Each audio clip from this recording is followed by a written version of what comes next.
Sean Meyers of the Westmoreland Sports Network, now joined by the new head coach of Seton Hill University's men's soccer team, Dilveer Chaggar.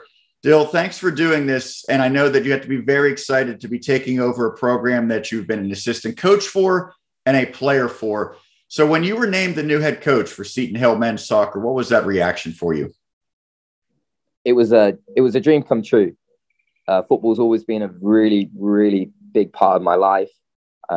Very much every life decision has some element of football, and football dictated behind it why I'm doing things. So when I received the news of becoming a head coach, honestly, it was a dream come true. Staying in football and being in football has always been my passion, and to finally get a position where I can really feel like I can give back to players, kids.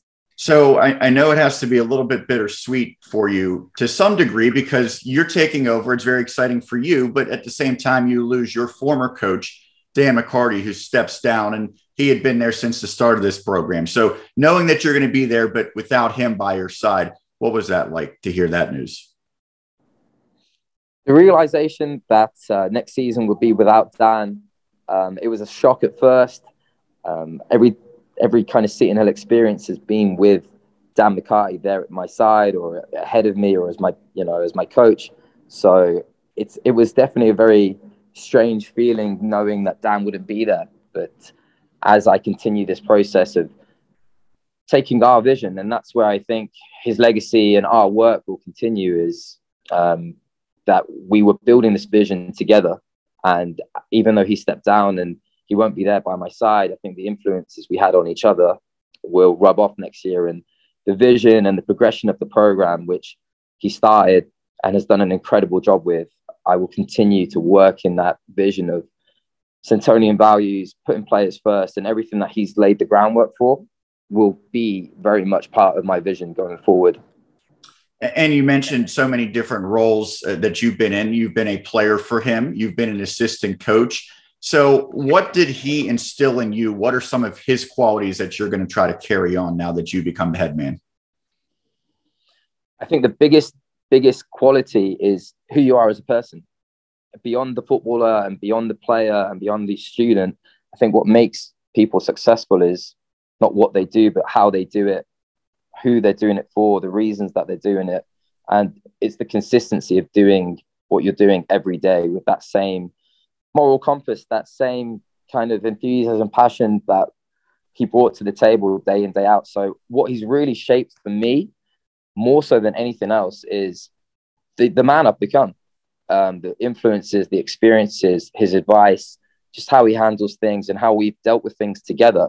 His biggest influence will be not so much necessarily football-wise, but on the human side of things and how I operate and how I'll continue to work with players. I mean, if there was one thing that I can say in abundance that Dan McCarty had, was players were always first, and there was no more priority than players' experiences and helping the players. And that is going to be at the forefront of what we do here at Seton Hill as we continue with the program. You've been on the coaching staff 5 years with just the men. And then this past year, you actually served with both the men's and women's soccer team. How did that maybe put a little bit of perspective, seeing how things are done on the women's side as well? It was a really, really big learning curve, and one that I'm really grateful for. I had a different insight into mentalities in games while maintaining this winning mentality and still wanting to get the best, but maybe in different parameters, and things were done slightly different. And like I said, for me, it was a really big learning curve.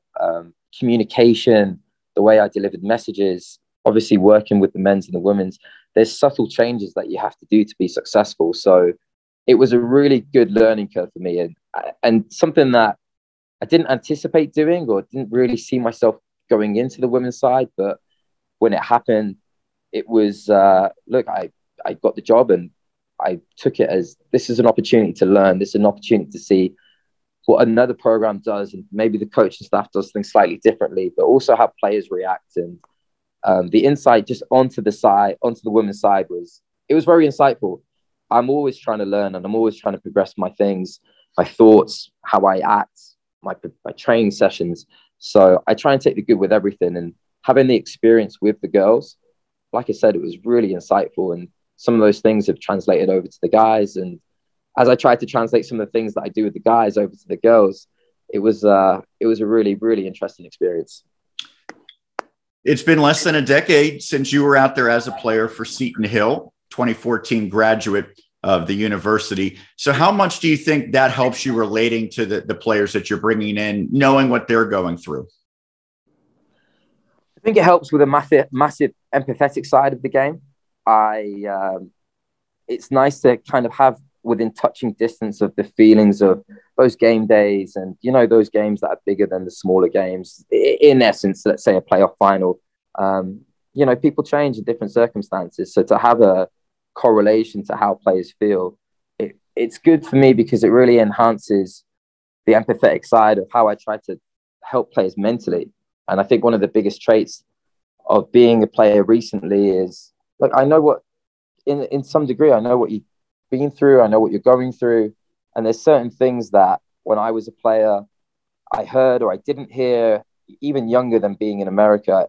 It's that correlation of translating my playing experience and everything that I wanted and wished that I received. Sometimes it doesn't come to fruition. So that experience of being a player not too long ago, it just enables me to help get in the mind of the player. And when I see frustrations and when I see certain body language, not just through the coaching, but personally experiencing those feelings, it helps to really correlate with the players. And we find common ground very, very quickly, which it just helps the process and it helps the environment and it helps build the really productive environment we have at Seton Hill. What goals have you set both in the short term and then long term with this program?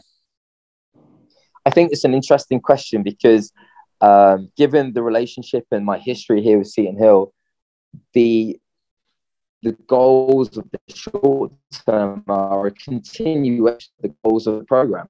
We've been working in a manner to improve every year, and credit to the players and the coaching staff, everyone on the coaching staff. I think that's true. And the goal is the continued goal of semi-finals. We're looking to make the finals next year and be extremely competitive in the playoffs. Finally, I know that you've been involved in the athletic department for many years, but now you become a little bit more prominent. It'll be your face there as the head coach. So what stands out about Seton Hill University that made it attractive to you? And what do you love most about being a part of the Griffins community?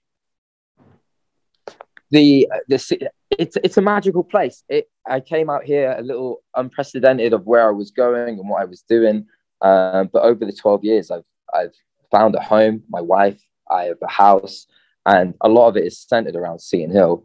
The Seton Hill community is a really special community. And I say this because there's been some tragedies, as you might be aware, that's happened in recent years. And actually today marks the 9-year anniversary of the tragic bus crash for the lacrosse team. And I just think it's when communities go through certain tragedies, it pulls the environment in a particular way. And one of the most special things about Seton Hill is genuinely the people here. And not that it's unique. Obviously, other schools have, you know, the same similar environments, but anywhere you go in Seton Hill, player, peer, staff, volunteer, cafeteria ladies, cafeteria helpers, everyone seems to be in the same mindset of that we're a Griffin and what we are and what we represent is more than just a school. It's a community. It's almost like a lifestyle and an idea of living. And that is one of the most special, powerful things that have attracted me to Seton Hill.